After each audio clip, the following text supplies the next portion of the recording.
The main argument in favor of the impossibility of our posthumous existence is the statement that no one has ever returned from the other world. It's hard to disagree with this. However, recently there have been many studies that describe the experiences of patients who have gone through a state of clinical death. These people found themselves on the border between life and death, but still managed to return. Physicist and Professor Werner Schiebeler claimed. He believed that the stories of these people could be seen as serious evidence that our world is not the only place to exist.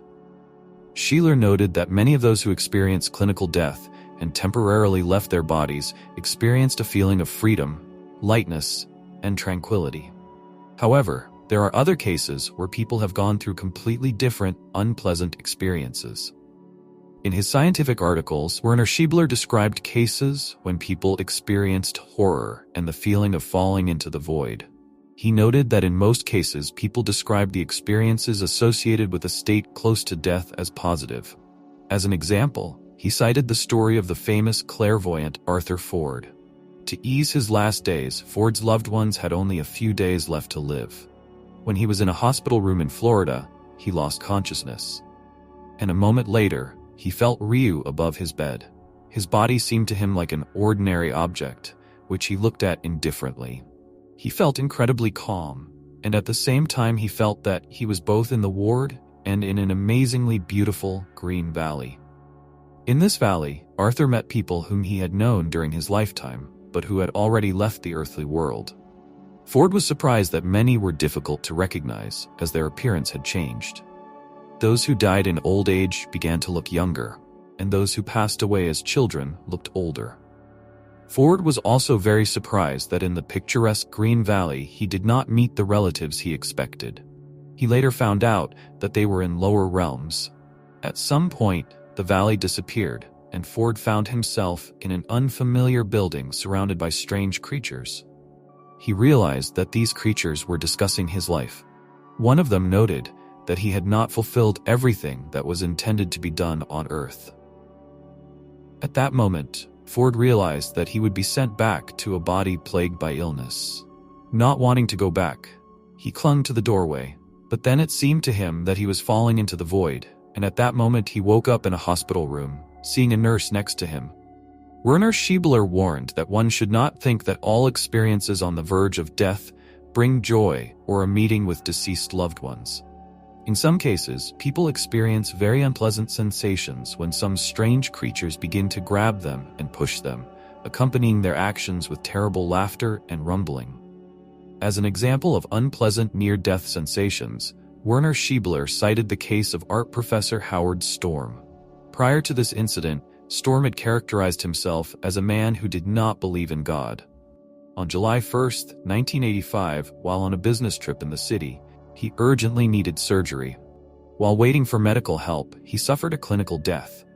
Time dragged on, and he realized that death was approaching. He has always been an atheist and considered death to be the natural end of existence. He was saddened by the thought that his life would end so absurdly at the age of 38. At some point, he gave up, closed his eyes, and his consciousness began to recede. He thought he would never see his wife and children again. But soon he suddenly came to his senses. When he got out of bed, there was no pain, but all his senses were incredibly heightened. As he walked around the ward, he noticed even the smallest changes in the air and caught various scents. It seemed that his vision encompassed the entire world around him. These new perceptions left him very confused. Howard Storm was worried about one thing. His wife, who was nearby, did not react to his words in any way. She didn't seem to hear or see him. Even more surprising was the fact that he noticed a body lying on the bed that looked remarkably like himself, which confused him even more. After a while, Storm heard someone calling him from the room and saw several people in the hospital corridor. But it was so dark there that he couldn't see their faces. Deciding that they were doctors, he remembered one of them saying, "Hurry up, it's time to go. We're waiting for you. There's not much time." Storm followed these strange creatures and felt that several kilometers had already passed. At some point, it dawned on him that they were no longer in the hospital. There was complete and deep darkness all around. Howard Storm informed his companions that he would go no further. These creatures began to pull and push him, and terrifying laughter and noise could be heard all around. At one point, Storm heard his own voice repeating the clear words, "Turn to God." This phrase was repeated several times in a row. Howard couldn't remember a single prayer. His mind was mixed up with vows, lines from prayer, and individual phrases from Our Father. Nevertheless, he began to recite passages of prayer texts. This caused a strong reaction from the creatures around. They shouted loudly, claiming that God does not exist. However, Storm noticed that as he spoke, the figures began to slowly disappear into the darkness. As a result, he was left completely alone. After returning to life, Howard Storm left his career and became a priest. He never regretted it. He only regretted that all his old friends who held scientific and atheistic views turned away from him. Howard Storm is sure that he has been to hell, but he was not the way we see him in the paintings. This is the area that is shrouded in fog. Darkness reigns in it, and hostile entities live here. But this is not a place where a person is doomed to eternal suffering. The one who remembers God will be able to find a way out of there, Werner Schiebeler believed. Physicist Vladimir Efremov on Another World and Life After Death. I'm not afraid of death right now. I know that this is the door to another world. These are the revelations of the Soviet physicist Vladimir Efremov, who visited the other side of life. Efremov was well known and respected in the scientific community. He took part in the launch of the first cosmonaut Yuri Gagarin into space and was engaged in the design of spacecraft. Like many of his colleagues, Vladimir Grigorievich adhered to atheistic beliefs and, perhaps, would never have reconsidered them if not for one event. That day, Efremov was at home surrounded by his family when he was suddenly overtaken by a severe coughing fit. He suffered from chronic bronchitis for a long time. After the attack, he sat down on the sofa, and his sister Natalia came up to him first. She touched his shoulder, asking if everything was okay. But at that moment, Vladimir lost consciousness and fell on his side. Natalia immediately checked his pulse, but it was not there. As a medical professional, she began to provide first aid to him, trying to restore the work of the heart. Minutes passed, and only at the 7th minute, Natalia felt Vladimir's heart beating again under her hand, and he began to breathe again. "We thought that you had left us, that this was the end," Natalia said when her brother came to his senses. Having gained strength, Vladimir Efremov barely whispered, "There is no end. There is life there too, but it is completely different than here." Vladimir described in detail the events that happened to him in those 7 minutes when his heart stopped. This experience was published in one of the scientific journals. Colleagues, having read his article, argued that it was simply impossible to come up with such a thing. And Vladimir's reputation in scientific circles was unshakable. When the physicist was trying to take his last breath, it became clear to him that his life was coming to an end, but suddenly he was overcome by lightness and weightlessness, as if nothing bothered him. Consciousness remained clear.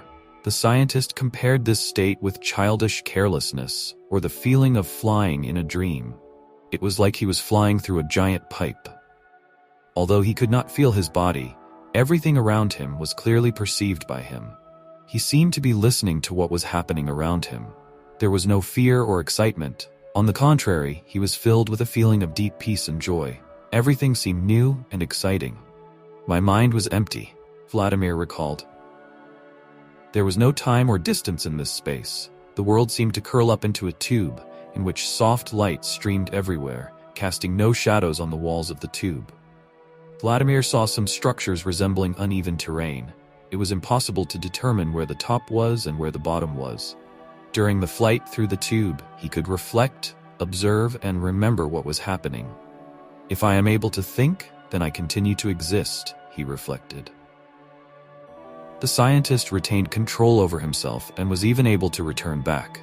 He saw the area he was flying through again. This landscape resembled a mountainous terrain. While in the tunnel, Efremov also noticed another amazing phenomenon. He suddenly realized that he had full knowledge of the world he had just left. He seemed to have gone beyond all earthly concepts he knew. At one point, he thought about his old TV, which needed to be repaired.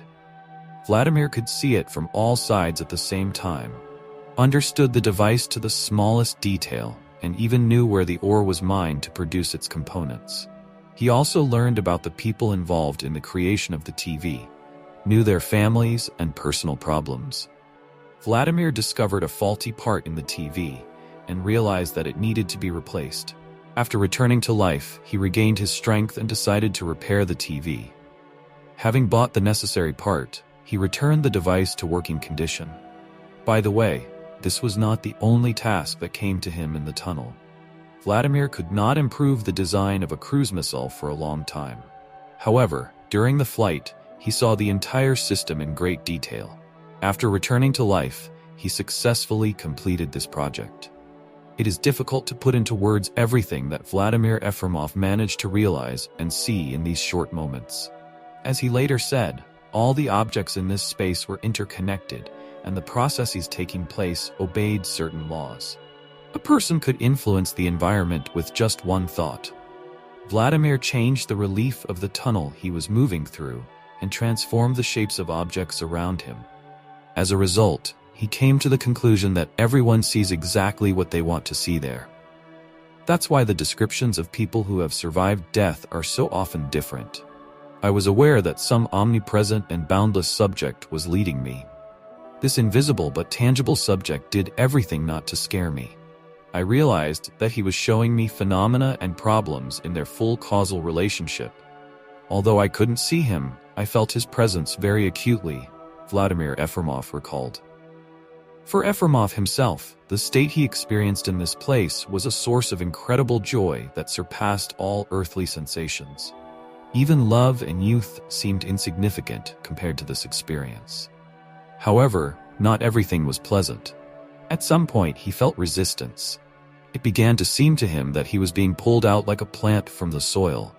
Everything began to spin around, and he saw his pale sister in front of him, whose face expressed horror. Vladimir's own face was glowing with delight. He told his loved ones that now he is not afraid of death, as it is the door to another world. Write in the comments what you think about these words and whether you believe in life after death. Dear friends, thank you for watching my video to the end. If you liked it, please like it and don't forget to subscribe to the channel. It's very important. Thank you and have a nice day.